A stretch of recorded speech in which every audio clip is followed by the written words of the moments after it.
And welcome back to this special edition of Hannity, Trump versus the Swamp.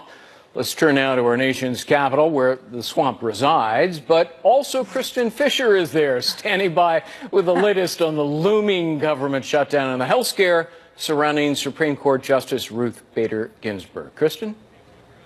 That's right. Well, let's start with the shutdown, because this partial government shutdown, it is going to happen. Both the House and Senate have adjourned for the night with no deal in sight. The sticking point is, of course, funding for the president's border wall. He wants $5 billion.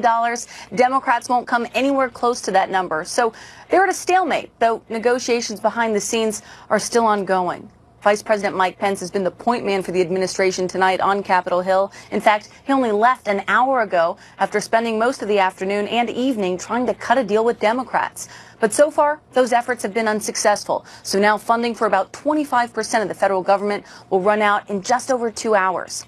Now, the other big news that everyone in Washington is watching tonight, the health of Supreme Court Justice Ruth Bader Ginsburg. She had 2 cancerous nodules removed from one of her lungs today, but a spokesman for the court says there is no evidence of any remaining cancer cells, nor is there any evidence that the disease has spread. And tonight, President Trump is wishing her a full and speedy recovery, Greg.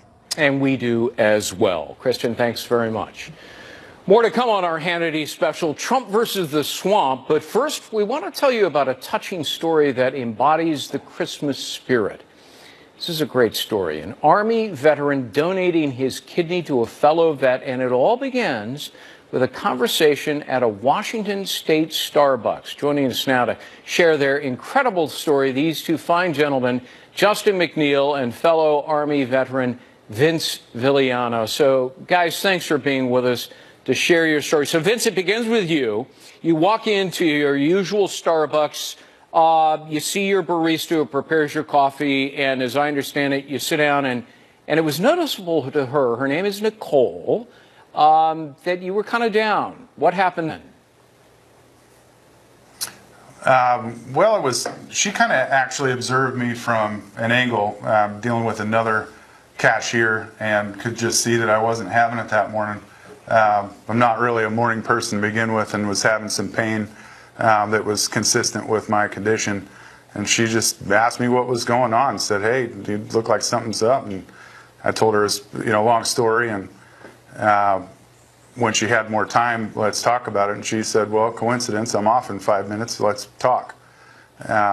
So I let her know that I had this polycystic kidney disease and the ramifications of what was going on with it, and that I was going to need to have a transplant eventually. And it just kind of snowballed from there. She suggested that I meet with Justin, and we did. And so, Justin, here we are. Your wonderful, thoughtful, caring wife, Nicole, comes home and tells you the story, right? What happened?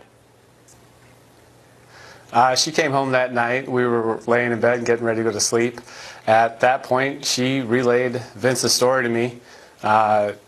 It sounded like a pretty rough time he was having, so my response was, "I have a kidney. Let's do this." So she connected us, and we went from there. Did you say, "Hey, I have a kidney, let's look into helping him," because he's a vet, a fellow vet, or just because he's a fellow human being? She mentioned that he was a vet, but I think regardless of who he was, it would have been the same reaction.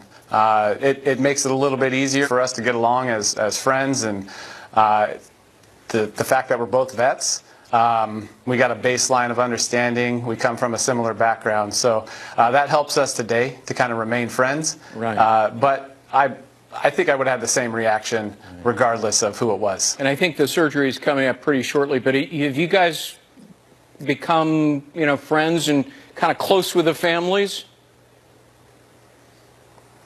Yes.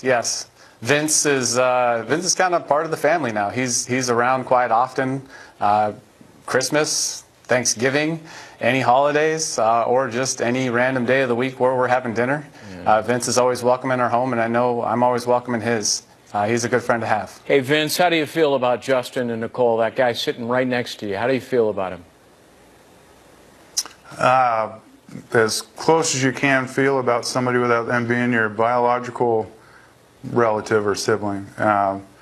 It's really amazing. For me, didn't know exactly how I was going to get through this. And when they arrived, there was no question. You know, it's a gift from heaven, and it divine intervention, or the perfect time around Christmas. Guys, thank you very much. Vince, Justin, good luck on the surgery. We'll be right back with some closing thoughts.